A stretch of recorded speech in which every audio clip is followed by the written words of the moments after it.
Hello everyone, उत्थान science academy के YouTube channel पे आप सभी का हार्दिक स्वागत है। आज का जो लेक्चर होगा वो इन्फॉर्मेटिव लेक्चर होगा। किसके रिगार्डिंग? इसमें अपन बात करेंगे स्कोप ऑफ एग्रीकल्चर के बारे में। बिकॉज 10th के जो बच्चे होते हैं, जैसे ही वो बोर्ड एग्जाम्स पास करते हैं तो अच्छे परसेंटेज जिन बच्चों के आते हैं या स्कोर करते हैं, तो वो बच्चों का ड्रीम होता है कि मैं अच्छी जगह सेटल हो जाऊँ या मैं ऐसा स्ट्रीम चुनूँ जहाँ से मेरे पास में जॉब अपॉर्चुनिटी जो है वो बहुत सारी अच्छी होनी चाहिए। तो उसी के रिगार्डिंग ये वीडियो बना रहे हैं। इसमें अपन बात करते हैं जॉब अपॉर्चुनिटीज तुम्हारे पास में क्या क्या है और क्या क्या ऑप्शंस तुम्हारे पास में हो सकते हैं। तो ये जो वीडियो है इसमें अपन ओनली बात करेंगे एग्रीकल्चर स्ट्रीम की, या जो बच्चे जेट, आईसीआर और बीएससी के थ्रू बीटेक या बीएससी कर रहे हैं उनके पास में क्या क्या जॉब अपॉर्चुनिटीज हैं। तो सबसे पहले अपन देखते हैं, यदि जो बच्चा 10+2 मीन्स 12th क्लास जो है वो या तो PCM physics chemistry math, PCB physics chemistry bio, PCA physics chemistry agriculture and ABC agriculture biology and chemistry से यदि वो करता है 12th, तो वो यहाँ से जाता है तुम्हारे पास में, यहाँ पे एग्जाम क्लियर करेगा। यदि वो यहाँ से यहाँ जाना चाह रहा है, मीन्स वो ग्रेजुएशन करना चाह रहा है, तो वो आईसीएआर, जेट और बीएचयू, ये तीन एग्रीकल्चर की मेनली एग्जाम्स हैं, वो उनको क्लियर करके वो एडमिशन लेता है किसमें? बीएससी और बीटेक इन एग्रीकल्चर। मीन्स जो बच्चा 10+2 की वो तीन एग्जाम्स क्लियर करेगा, इन तीनों में से वो कोई सा भी हो सकता है, आईसीआर भी हो सकता है, जेट भी हो सकता है या बीएचयू का भी हो सकता है। यहाँ से वो जाता है बीएससी और बीटेक करने किसमें? एग्रीकल्चर इंजीनियरिंग में। वहां से उसके पास में ऑप्शन होता है, यदि उसने ग्रेजुएशन कंप्लीट कर ली है उसके पास में ऑप्शन होता है वो एमएससी करे, एमटेक करे किसमें? एग्रीकल्चर। एमएससी वो बच्चे करेंगे जो बीएससी की उन्होंने कंप्लीट की है, और एमटेक वो बच्चे करेंगे जिन्होंने बीटेक कंप्लीट की है। यदि उन्होंने एमएससी एमटेक कंप्लीट कर ली है उसके पास में उनके पास में नया ऑप्शन आता है, वो नेट करें, नेशनल एलिजिबिलिटी टेस्ट होता है, और एक पीएचडी होता है, डॉक्टर ऑफ फिलोसफी यदि वो करते हैं तुम्हारे पास में, तो सेकेंड चांस यहाँ से जनरेट होता है। उसके बाद में जो बच्चे पीएचडी कर रहे हैं या नेट उन्होंने क्वालिफाई किया, वो जॉब्स के लिए चले जाते हैं या खुद का कुछ बिजनेस स्टार्ट कर लेते हैं या कोई भी स्टार्टअप वो स्टार्ट करते हैं। यहाँ से तुम यदि यहाँ सेटल हो जाते हो तो तुम्हारा जो जिंदगी का मकसद है या तुम्हारा जो गोल है वो तुम्हें मिल जाता है और तुम यहाँ से वेल सेटल हो सकते हो। ठीक है, ये ऑप्शन था कौन सा? फर्स्ट। ये मैंने बात की ऑप्शन फर्स्ट की कि एग्रीकल्चर वाले बच्चे कौन से ऑप्शन में जा सकते हैं। मीन्स स्टेप बाय स्टेप 10+2 किया, बीएससी बीटेक किया, फिर एमटेक कर रहे हो, पीएचडी कर रहे हो, जॉब और लाइफ गोल अचीव हो गया। ये तो बाय फर्स्ट ऑप्शन की। यदि मैं बात करना चाहूं सेकंड ऑप्शन की, तो देखो तुम्हारे पास में सेकंड ऑप्शन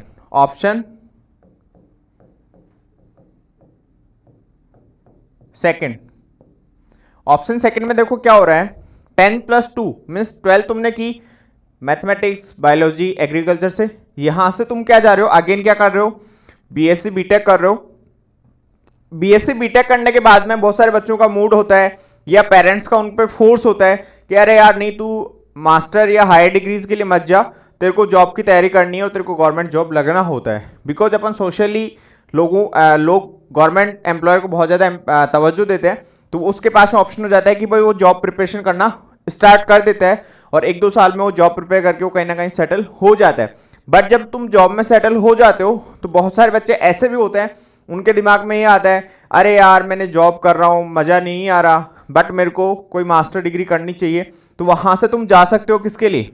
एमएससी या एमटेक के लिए। ठीक है, एमएससी एमटेक करने के बाद में तुम्हारे दिमाग में आता है यार गवर्नमेंट जॉब मैंने करके देख ली है, बट मेरे को कुछ नया करना है। तो वो क्या करते हैं? खुद का स्टार्टअप कर लेते हैं। मीन्स कोई भी बिजनेस स्टार्ट करते हैं या कुछ भी नया इनोवेटिव करते हैं। ठीक है, और उसके बाद में जब स्टार्टअप से उनको सेटिस्फाई हो जाते हैं तो उनका जो जिंदगी का मकसद है वो कंप्लीट हो जाता है, या उनकी जो लाइफ गोल है वो उनको अचीव हो जाता है और वहाँ से उनकी लाइफ क्या हो जाती है?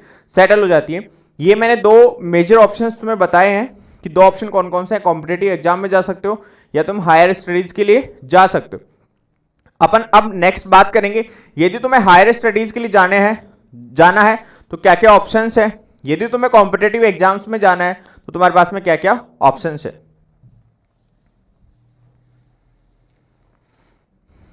हाँ, अब बात करते हैं ऐसे एग्जाम्स की जो तुम जस्ट बीएससी या बीटेक करने के बाद में तुम अटेम्प्ट कर सकते हो और हायर स्टडीज के लिए तुम एडमिशन ले सकते हो। तो सबसे पहले एग्जाम होता है आईसीएआर, एआईसीई, जेआरएफ और एसआरएफ। मींस आईसीआर एक एग्जाम कंडक्ट करवाता है, यहां से तुम्हें मास्टर डिग्री के लिए एडमिशन मिलेगा किसी भी आईसीआर रिकॉग्नाइज्ड यूनिवर्सिटी में।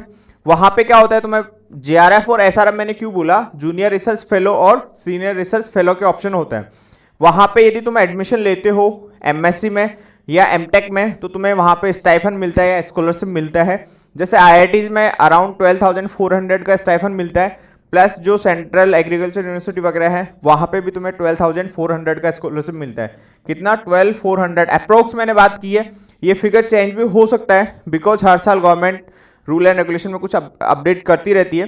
तो ये तो बात हुई किसके थ्रू, आईसीआर के थ्रू पीजी कोर्सेज में एडमिशन ले सकते हो। सेकेंड ऑप्शन जो है वो क्या है, प्री पीजी या पैट, एमसीएईआर और यूपी सीएटीईटी, है ना। मीन्स जो प्री पीजी एग्जाम होता है वो कौन कंडक्ट करवाता है, राजस्थान गवर्नमेंट होता है ये।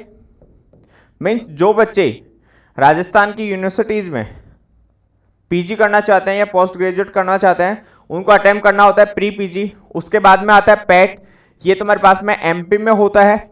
ये जो पैट एग्जाम है वो एमपी का स्टेट एग्जाम है। उसके बाद में यदि मैं बात करना चाहूँगा एमसीएईआर, ये जो है वो एमपी का है, महाराष्ट्र का है। ये वाला एग्जाम कौन कंडक्ट करवाता है, महाराष्ट्र का बोर्ड कंडक्ट करवाता है। और यूपी सीईटी वाला एग्जाम जो है वो यूपी गवर्नमेंट कंडक्ट करवाती है। इनके थ्रू भी तुम पीजी में जा सकते हो। मीन्स यदि तुम यहाँ पे सिलेक्ट नहीं हो रहे हो और तुम तैयारी पैरेलल रखते हो तो तुम्हारे पास में ये ऑप्शन भी स्टार्ट हो जाते हैं जहाँ से प्री पीजी, पैट, एमसीएआर और यूपी सीएटीईटी में एडमिशन ले सकते हो।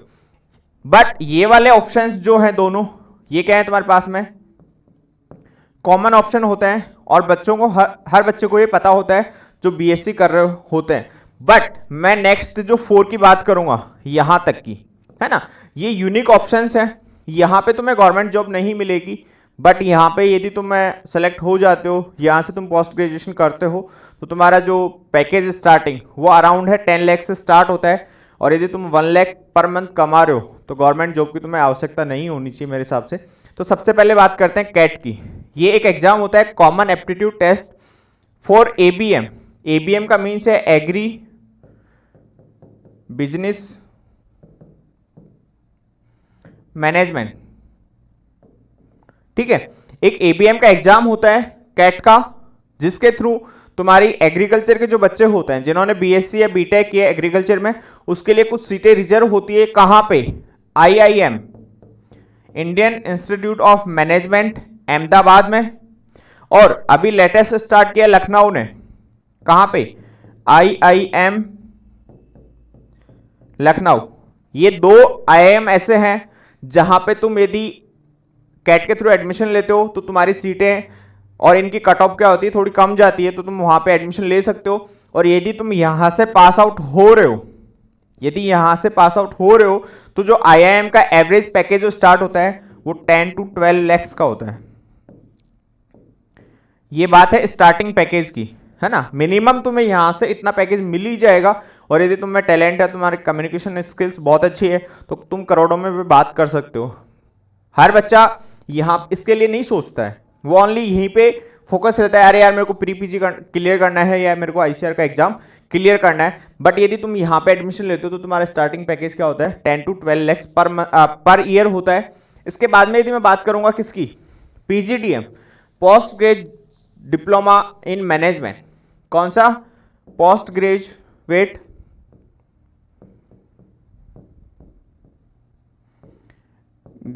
Diploma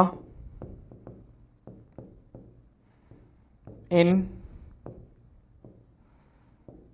management. यदि तुम पीजीडीएम में कोर्स एडमिशन लेते हो तो यहां से भी तुम्हारा जो स्टार्टिंग पैकेज है वो अराउंड है 10 lakhs का स्टार्ट होता है। और ये जो इंस्टीट्यूट है वो तुम्हारे पास में, जैसे हैदराबाद में एक इंस्टीट्यूट है, national institute of agriculture management का है, प्योरली एग्रीकल्चर बिजनेस के लिए बारे में बात करते हैं। बट यहाँ पे जो अवेलेबल सीट्स हैं वो अराउंड 30 to 40 सीटें होती है पर ईयर एडमिशन होता है। बट जो बच्चे यहाँ से निकलते हैं वो यूनिक होते हैं ऑल ओवर इंडिया से, तो उनका जो स्टार्टिंग पैकेज है वो भी क्या होता है, अच्छा होता है। तो एक ऑप्शन तुम्हारे पास में ये भी है। उसके बाद में थर्ड फोर्थ और फिफ्थ ऑप्शन जो है पीजीडीएम एबीएम फ्रॉम, मीन्स तुम post graduate diploma in agree business management from national institute of agriculture management, Hyderabad में ये लोकेटेड है। वहां से यदि तुम निकलते हो तो वही बात है कि जो स्टार्टिंग का पैकेज है वो 10 to 12 lakhs का होता है। ठीक है, ये बात होगी किसकी, पीजीडीएम की। अब एक कोर्स और आता है post graduate diploma in rural management, ये जो है इरमा में है, आनंद में लोकेट है, ये गुजरात में एक इंस्टीट्यूट है। यहाँ पे भी जो एडमिशन होते हैं वो एक कैट के थ्रू भी होता है और एक पीजीडीएम खुद का इरमा जो है वो खुद का एग्जाम भी कंडक्ट करवाता है। यदि यहाँ से भी तुम सिलेक्ट होते हो तो अराउंड जो पैकेज है वो 7 to 1 लाख का होता है। मीन्स स्टार्टिंग पैकेज जो है 7 से 8 लाख रुपए तुम्हें मिल जाता है और 7 से 8 लाख रुपए एग्रीकल्चर फील्ड में कम नहीं होता है। स्टार्टिंग में यदि तुम बीएससी की बात करोगे वहां से तुम्हें जॉब इतनी क्वालिटी वाली नहीं मिल पाती, में से स्टार्टिंग पैकेज 2 लाख 3 लाख का होता है ना।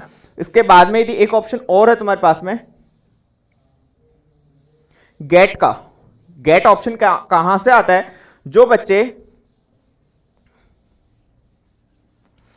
बच्चे एमटेक कर रहे हैं, किस किस में, MTech in agriculture, biotechnology, dairy technology and food technology से एमटेक कर रहे हैं, उनके पास में गेट का एग्जाम का ऑप्शन होता है। गेट होता है graduate aptitude test in engineering. ये एक इंडिया लेवल का बहुत ही अच्छा एग्जाम होता है। यहां से तुम्हारे पास में आईआईटी जाने का ऑप्शन होता है। कहां पे, IIT, Indian institute of technology जाने का ऑप्शन होता है। और एग्रीकल्चर में जो बात करें वो एक तो है खड़गपुर, मीन्स यदि तुम गेट क्वालिफाई करते हो तो तुम आईआईटी खड़गपुर जा सकते हो। उसके अलावा आईआईटी बॉम्बे जा सकते हो। उसके अलावा तुम जा सकते हो आईआईटी रुड़की। उसके अलावा तुम जा सकते हो कानपुर। मीन्स जो बच्चे गेट क्वालिफाई करते हैं उनके पास में 4 आईआईटीज में जाने का ऑप्शन होता है। वहां से तुम्हारे यदि आईआईटी जाते हो तो तुम्हें बहुत ही अच्छा प्लेटफॉर्म मिलता है और वहां से भी तुम्हारी लाइफ बहुत अच्छी सेटल हो सकती है। उसके बाद में एक एग्जाम होता है JAM, joint admission test for masters degree होता है। ये यहां से तुम जो जाओगे जैम में वो जाओगे तुम बायोटेक्नोलॉजी से। मीन्स जो बच्चे बायोटेक्नोलॉजी में बीटेक हैं वो जैम के थ्रू भी कहा जा सकता है, आईआईटीज में जा सकते हैं। उसके बाद में लास्ट ऑप्शन बचता है तुम्हारे पास में हायर स्टडीज का। किसी भी प्राइवेट एग्रीकल्चर यूनिवर्सिटी से तुम क्या कर रहे हो, एमटेक या एमएससी कर रहे हो।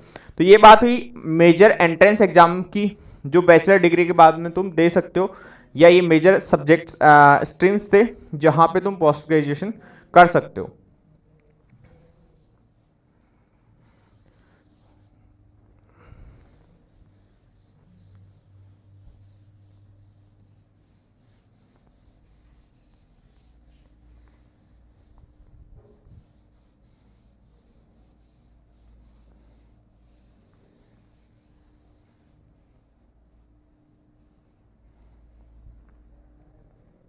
हाँ, इसके बाद में यदि तुमने मास्टर्स कंप्लीट किया है तो तुम्हारे पास में क्या क्या जॉब अपॉर्चुनिटीज आती हैं। यदि तुमने मास्टर डिग्री कंप्लीट कर ली है तो तुम्हारे पास में एक ऑप्शन आता है नेट जेआरएफ, तुम क्लियर करते हो तो वहाँ से तुम्हें स्टाइफन मिलना स्टार्ट हो जाता है और तुम असिस्टेंट प्रोफेसर की जो जॉब होती है उसके लिए क्या हो जाते हो, एलिजिबल हो जाते हो। यदि तुम प्राइवेट सेक्टर में जॉब करना चाहते हो तो वहाँ से भी तुम्हारे पास ऑप्शन है, जा सकते हो। उसके बाद में तुम्हें टीचिंग में जाना है, जैसे प्रोफेसर है, असिस्टेंट प्रोफेसर वगैरह के लिए जाना है तो तुम यहाँ से जा सकते हो। इसके बाद में सीनियर रिसर्च फेलो, इसका जो पैकेज होता है वो होता है अराउंड 40,000 पर मंथ। मीन्स यदि तुमने मास्टर डिग्री की है और तुम किसी भी आईसीआर की यूनिवर्सिटी में आईसीआर अब लगते हो तो तुम्हारा जो सैलरी होता है वो 40,000 पर मंथ होगा। उसके बाद में बहुत सारे बच्चे ऐसे भी हैं जिन्होंने यदि मास्टर्स कंप्लीट की है तो उनका मोटो होता है यार मेरे को पोस्ट डिग्री ऑफ फेलोशिप भी लेना है या पीएचडी करना है, तो तुम्हारे पास में यहाँ से तुम एंट्रेंस एग्जाम अटेम्प्ट कर सकते हो। तो ये तुम्हारे पास में स्कोप है। किसके बाद में, मास्टर्स डिग्री करने के बाद में तुम्हारे पास में बहुत सारे स्कोप्स हैं। प्राइवेट सेक्टर तो बहुत सारा है बट तुम्हें और यदि हायर स्टडीज में जाना है तो तुम्हें क्या लेना पड़ेगा, पीएचडी करनी पड़ेगी।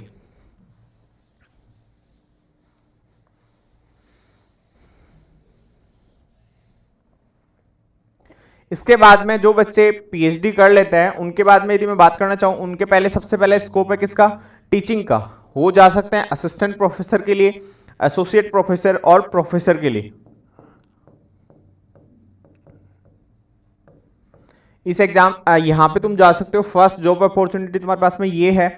उसके बाद में मेजर जो है, और पीएचडी करने के बाद में जो बच्चों का मेन मोटो होता है वो है एआरएस, एग्रीकल्चर रिसर्च सर्विसेज। ये एक ऐसा एग्जाम होता है जिसका जो पे ग्रेड है वो इक्वल टू आईएएस एग्जाम होता है। मींस अराउंड इसका जो पे ग्रेड है वो 6000 है, और इसके अकॉर्डिंग इसको जो स्टार्टिंग सैलरी है वो 1,25,000 होता है। मीन्स तुम्हारे पास में यदि तुम पीएचडी कंप्लीट करते हो तो तुम्हारे पास में जो पैकेज है वो कितना है, 1,25,000 तुम स्टार्टिंग से ले सकते हो।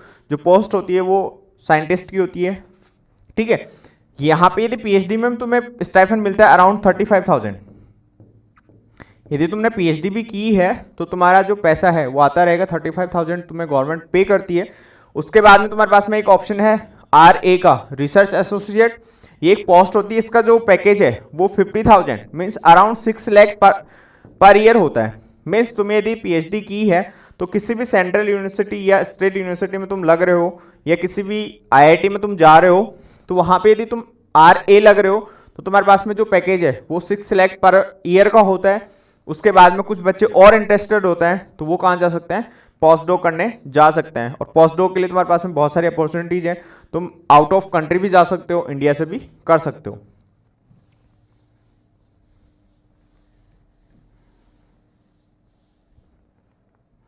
हाँ, ये बात हुई किसकी, इससे पहले अपन ने बात की हायर स्टडीज के लिए कहाँ कहाँ जा सकते हो, क्या क्या ऑप्शंस है।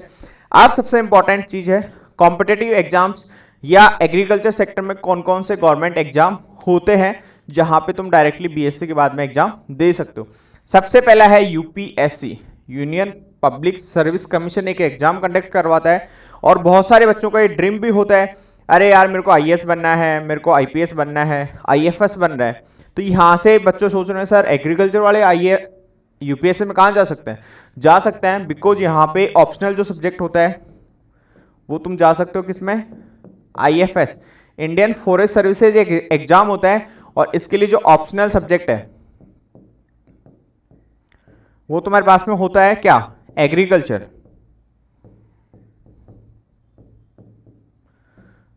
यदि तुमने एग्रीकल्चर से बीएससी बीटेक किया है और तुम यूपीएससी प्रिपेयर करना चाहते हो तो यूपीएससी के थ्रू जो मेंस है, प्री एग्जाम सबका कॉमन होता है, मेंस में तुम्हारे पास में एक सब्जेक्ट होता है एग्रीकल्चर का, वहां से तुम आईएफएस बन सकते हो, इंडियन फॉरेस्ट सर्विसेज में तुम जा सकते हो। सेकंड ऑप्शन यदि बात करना चाहूंगा किसकी, यदि जो बच्चे मीन्स कुछ बच्चे ऐसे होते हैं जो सोचते ही नहीं है, या कुछ बच्चे यूपीएससी के लिए चले जाते हैं। उसके बाद में सबसे इंपॉर्टेंट किसके लिए, एग्रीकल्चर के लिए होता है नाबार्ड।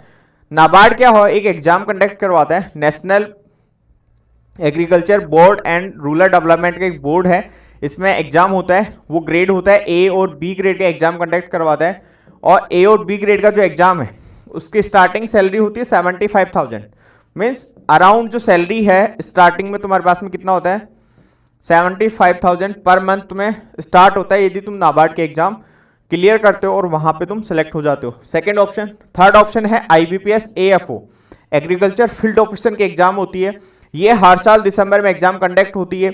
इसमें दो, एक प्री होता है, एक मेंस होता है। प्री सबका कॉमन होता है जिसमें तुम्हारे पास में सब्जेक्ट होते हैं इंग्लिश, मैथमेटिक्स, रीजनिंग वाला पार्ट, और जो मेंस है वो प्योर किस में आता है, एग्रीकल्चर का एग्जाम है, ठीक है। और इसका स्टार्टिंग जो पैकेज है वो होता है अराउंड 42,000, 42,000 मीन्स ये भी बुरा नहीं है बट ठीक है, लाइफ मीन्स तुम्हें जिंदगी जीने के लिए अच्छा ऑप्शन है, घटिया भी नहीं है। उसके बाद में यदि तुम जाते हो आरआरबी एसओ, ठीक है।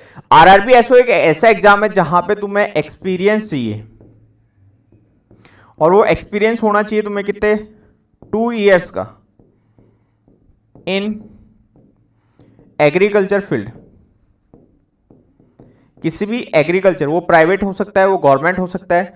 तुम्हें 2 साल यदि तुम जॉब कर रहे हो और साथ में तुम आरआरबी एसओ की तैयारी कर रहे हो, तो यदि तुम आरआरबी एसओ की तैयारी कर रहे हो और तुम सेलेक्ट हो जाते हो तो इसका जो स्टार्टिंग पैकेज है वो अराउंड 82,000 मीन्स 82,000 पर मंथ आ रहा है। 2 साल का टाइम तुम्हें ये लग रहा होगा अरे यार मैं एग्रीकल्चर लेके गलत फंस गया, मेरा 2 साल का टाइम वेस्ट हो रहा है, बट यहाँ से जो एक्सपीरियंस आएगा उसके साथ में ही तुम तैयारी करो तो तुम यहाँ सेटल हो सकते हो।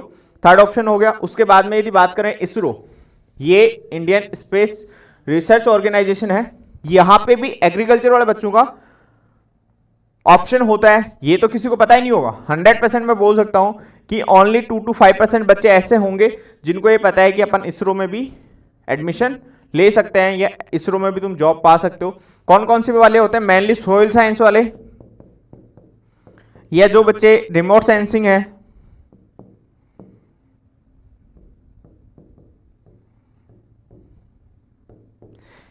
ये जो बच्चे हैं जिन्होंने यहां पे मास्टर्स किया है वो तुम इसरो में भी साइंटिस्ट के पोस्ट पे सेलेक्ट हो सकते हो। ऑप्शंस तुम्हें ढूंढने पड़ते हैं जनरली, ऐसा नहीं है यार पहले कोई पता नहीं होता तो सर मैं नहीं जा सकता, इसरो में भी तुम अपन एडमिशन ले सकते हैं।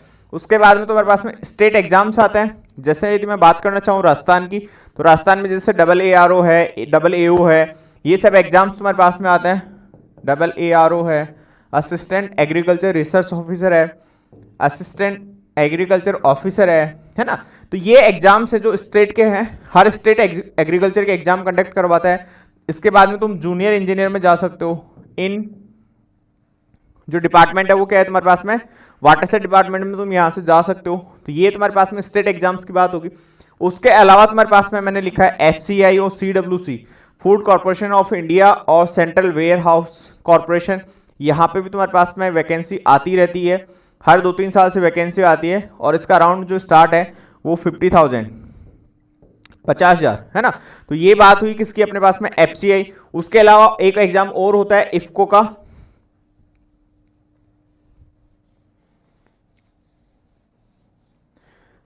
इफ्को है ना। इफ्को भी एक नॉन गवर्नमेंटल ऑर्गेनाइजेशन है जहां पे यदि तुमने एग्रीकल्चर सेक्टर में काम किया है, मीन ग्रेजुएशन या पोस्ट ग्रेजुएशन किया है, तो इफ्को जा सकते हो। उसके अलावा तुम्हारे पास में national seed corporation limited, national fertilizer limited और AICL agriculture insurance corporation limited, ये 3 सेक्टर और हैं जहां पे तुम सेलेक्ट हो सकते हो यदि तुम प्रिपरेशन कर रहे हो। उसके बाद में सुपरवाइजर वगैरह की वैकेंसी आती रहती है हर साल, जैसे राजस्थान में भी आती रहती है 2-3 साल से। और लास्ट ऑप्शन तो तुम्हारे पास में क्या है, प्राइवेट सेक्टर का होता ही है। तो ये बात की थी अपन ने मेजर कौन कौन से एग्रीकल्चर में गवर्नमेंट एग्जाम्स होते हैं जहां पे तुम्हारे पास में गवर्नमेंट एम्प्लॉय का सपना फुलफिल हो सकता है। UPSC, NABARD, IBPS, AFO, RRB, SO, ISRO, state exams, FCI, CWC, IFFCO, NSCL है ना, ये सब गवर्नमेंट एग्जाम्स थे। तो आज के वीडियो लेक्चर में अपन ने बात की स्कोप ऑफ एग्रीकल्चर में 10+1